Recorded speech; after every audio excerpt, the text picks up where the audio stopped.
My mother kicked me out of my own house at 17 for her boyfriend. Now I came back with a lawyer and legally evicted them all while they begged. I'm 26 years old, work at an accounting firm, and I need to get this story off my chest because what happened a few months ago basically destroyed whatever relationship I had left with my mother, and honestly, I don't know if I regret it or not. I guess I should start from the beginning. When I was 15 years old and my father died. I don't remember much about those first days after the funeral. Everything was like a blurry fog of people coming to the house with food. Nobody ate, and awkward hugs from relatives I barely knew. But what I do remember perfectly is when my father's lawyer called us in like 2 weeks later to read the will. My father, David, had been a pretty successful guy, you know. We weren't millionaires or anything like that, but he did well. Had a couple of properties he rented out and had saved quite a bit of money over the years. Turns out, and this is what changed everything, my father left absolutely everything to me. The house we lived in, the other two properties, the bank accounts, everything. To my mother, Linda, he left nothing. And when I say nothing, I mean nothing. Not a penny. Why? Because technically, they never got married. They lived together for like 20 years, but never did the official paperwork. So legally, my mother had no right to anything. My father had been very specific in his will. Everything was for me, his only son, and he'd left clear instructions that she could live in the house while I was a minor, but that the property was mine. I remember my mother didn't say anything at that moment. She just nodded and stayed quiet the whole way home, but I could see on her face that she was processing something. I was 15 years old, didn't really understand what it meant to own properties or have that kind of responsibility, so I basically just kept living my normal life, going to school, hanging out with my friends, doing homework, the usual. My mother handled all the money stuff and the rent from the other properties, and I honestly didn't pay much attention to that. But then, like 6 months after my father died, my mother started dating someone. And look, it's not like I expected her to stay alone forever or anything. My father had died and she had the right to rebuild her life. I get it. But everything happened so fast that it left me with the feeling that she hadn't cared as much as I thought. This guy, Steven, appeared out of nowhere, and suddenly he was at our house all the time, like literally all the time. Having breakfast with us, watching TV on our couch, sleeping in my mother's room, and I just thought, seriously? Already? Steven was like 45 years old, worked in construction or something like that, and came with the full package. 2 kids from a previous marriage, Ashley, who was 19, and Tyler, who was 18, who would show up at the house from time to time. At first, it wasn't so bad. I mean, it was weird and I wasn't happy with the situation, but it wasn't the end of the world, you know? But then things started to change. My mother started acting different, like her new family with Steven was more important than me. On weekends, she'd go out with him and his kids for walks, to eat, to the movies, and they wouldn't even invite me. When I'd ask if I could go, she'd say things like, "Oh, Marcus, it's just a thing for us. We'll have time, just you and me later." But that time never came. Steven started acting like he owned the house, like telling me to turn down my music, to pick up my stuff from the living room, to respect the rules of his house. And every time I reminded him that technically it was my house, he'd get all defensive and run to my mother to complain. Things came to a head when I was 17, about to turn 18. By that point, there was constant tension between Steven and me, him trying to impose himself as an authority figure, and me basically telling him to go to hell because he wasn't my father and had no right over me. One day I came home from school and Steven was there with my mother, in the kitchen, and he told me we needed to talk about my attitude and my lack of respect toward him. I said something like, "You're nobody to talk to me about respect. This is my house. My father left it to me, and if anyone should leave here, it's you." He turned red, like furious, and started yelling at me that I was an ungrateful brat, that my mother had done everything for me after my father died, and this is how I repaid her. My mother, instead of defending me, or at least staying neutral, took Steven's side. She told me she was tired of my attitude, that Steven was her partner and I had to respect him, that if I didn't like how things were, maybe I should find another place to live. And I just stood there, literally couldn't believe what I was hearing. Was she kicking me out? From my own house? The house that my father left me? I tried to reason with her. I said, "Mom, this is my house. Dad left it to me. You can't kick me out. But she just kept repeating that while I was a minor. She made the decisions, and if I couldn't behave, then I'd have to leave. Stephen was standing there with his arms crossed, like saying, "Yeah, leave." And in that moment, something broke inside me. I told her, fine, I'd leave. But when I turned 18, I was going to claim what was mine, and she and her little boyfriend would have to get out. My mother told me I was being ridiculous and dramatic, that I'd never do that because it was her house too. And I just shook my head, went to my room, packed what I could in a backpack, and left. I called my paternal grandparents, Eleanor and George, explained what had happened, and they told me to come to their house immediately, that I could stay with them as long as I needed. Living with my grandparents was, honestly, the best thing that could have happened to me at that time. They were incredible, gave me my own room, helped me with school expenses, supported me when I decided to go to university to study accounting. My grandfather, George, helped me understand better the properties I'd inherited, explained how the rents worked, how to pay taxes, all the legal stuff I needed to know. My mother tried to call me a couple of times in the first months after I left, but the conversations always ended the same way, with her saying I was the one being irrational and that I should apologize to Stephen. Eventually, I stopped answering her calls. My grandparents would tell me from time to time that she was still living in the house with Stephen, that apparently he and his kids had basically moved in there permanently. And every time I heard that, I felt like a mix of rage and sadness, because that was the house where I grew up, where I lived with my father, and now it was full of people who had basically kicked me out. I spent the next few years focusing on university, on my studies, on building my own life away from all that family drama. I graduated at 23, got a decent job at an accounting firm, started earning my own money, and it was at that moment that I decided it was time to do something with the properties I'd inherited. The 2 properties my father rented out still generated income. My grandfather had been managing that for me. But the main house, where my mother lived with Stephen, well, nothing was happening there. They were living there for free, basically, without paying rent or anything, and every month I had to cover the taxes and maintenance of a house they wouldn't even let me enter. So I decided, you know what? I'm going to renovate the house and rent it out too. I need that property to generate income instead of just costing me money. I mentioned my plan to my grandfather, and he told me it was a smart decision, that it was my property and I had every right to do whatever I wanted with it, but to prepare myself because my mother wasn't going to take it well. I did things right. Honestly, hired a lawyer to review all the documents and make sure I was acting within my rights. And sure enough, legally, the house was mine. Had been mine since my father died, and I had every right to ask any occupant to vacate. The lawyer helped me prepare a formal eviction notice, but before sending it, I decided to take more direct action. I found out through a cousin who still talked to me, unlike the rest of my mother's family, that my mother and Stephen were going on vacation for like 2 weeks.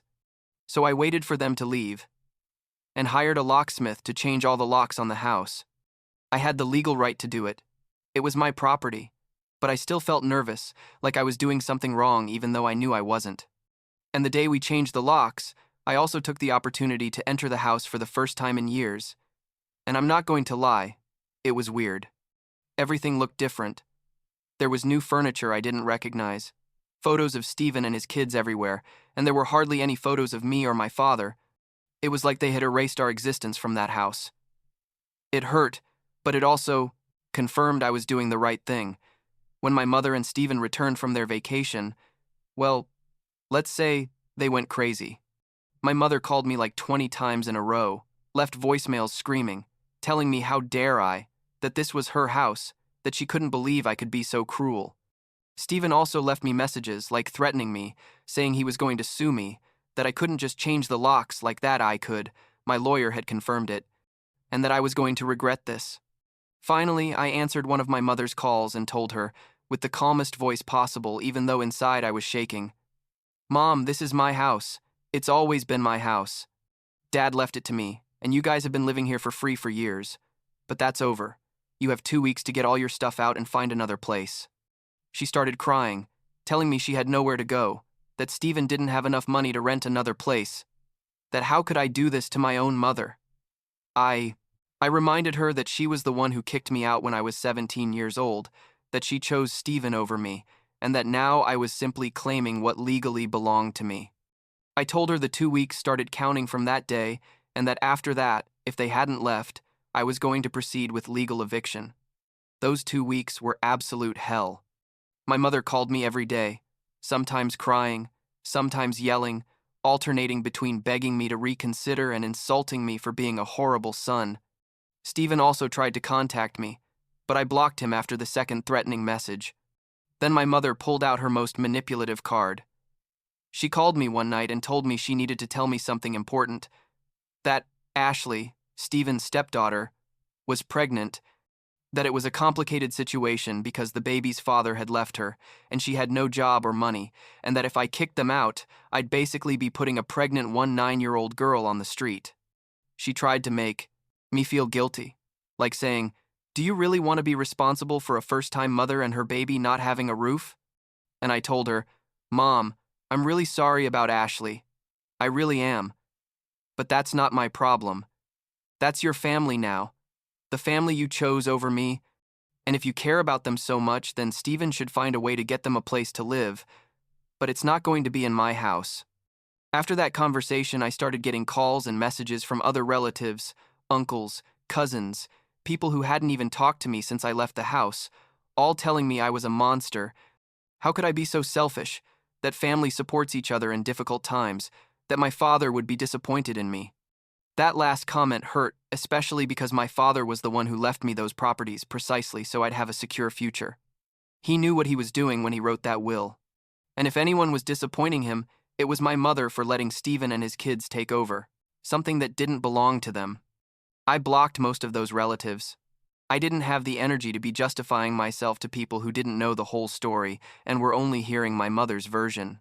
The day came when the 2 weeks were up, and I showed up at the house with my grandfather, George, for moral support, and my lawyer to make sure everything was done correctly. My mother, Stephen, and several of her relatives were there. There were like 10 people total, and when I arrived, they all started talking at once, yelling, crying, begging. My mother grabbed my arm and told me, "Marcus, please, we just need a little more time, a month, 2 months, whatever, but please don't do this to us." Stephen was standing there looking defeated. I think he'd finally understood he had no power in this situation. Ashley was sitting on the couch, my couch, technically, with her hand on her barely visible belly, and I could see they were using her pregnancy as an emotional strategy. Like, "Look, you're going to leave a pregnant woman on the street." Tyler, Stephen's son, was looking at me with pure hatred, and several of my mother's relatives were saying things like, "I can't believe you're so cold. How can you sleep at night knowing what you're doing?" I took a deep breath, looked my mother directly in the eyes, and told her, "Because your boyfriend was more important than your son, you told me if I didn't like how things were to leave, so I left. And now I'm here, years later, claiming what was always mine. If you have until the end of today to leave. If tomorrow you're still here, I'm going to proceed with legal eviction, and that's going to be much worse for everyone." My lawyer confirmed that was correct, that if they didn't vacate voluntarily today, tomorrow the legal process would begin, which could include fines and additional charges. My mother started crying harder. Some relatives insulted me, called me heartless, said they'd never forgive me. And honestly, at that moment, I didn't care. I was tired. Tired of feeling guilty about something that wasn't my responsibility. Tired of being manipulated. Tired of everything. They left that day. They didn't really have a choice. They rented a truck, packed their things among everyone, and left. My mother didn't speak to me at any point during the process.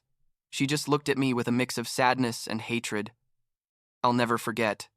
Stephen didn't say anything either, just put his stuff in boxes and left. When they finally left, and I closed the door of my house, I sat on the floor of the empty living room, and I don't know if I wanted to laugh or cry. Like it was a weird feeling of victory and loss at the same time, you know what I mean?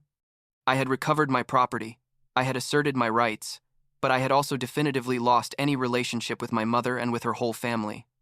My grandfather, George, put his hand on my shoulder and told me, "You did the right thing. Your father would be proud that you defended what's yours," and that helped a little, honestly.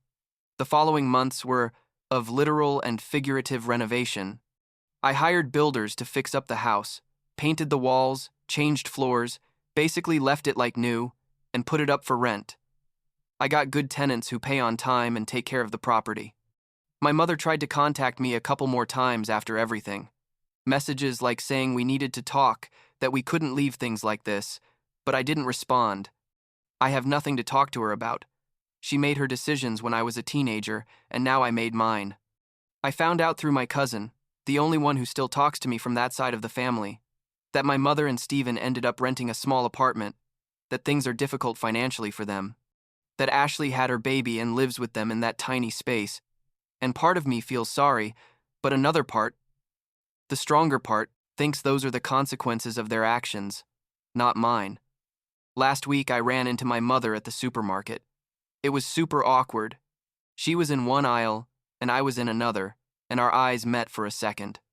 I could see she'd aged, like she looked more tired, smaller somehow. I thought maybe she'd come over to say something, but she just looked away and kept walking. I did the same. I don't know if someday we'll be able to have some kind of relationship again. Honestly, I don't think so. There's too much pain and resentment on both sides.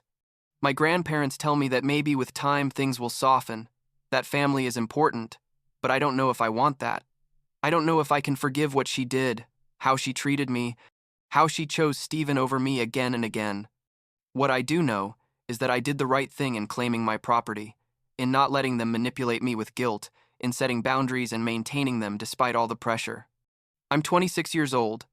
I have a stable job, 3 properties that generate income, and although my relationship with my mother is destroyed, I have my grandparents who support me unconditionally, and that's enough for now, I guess.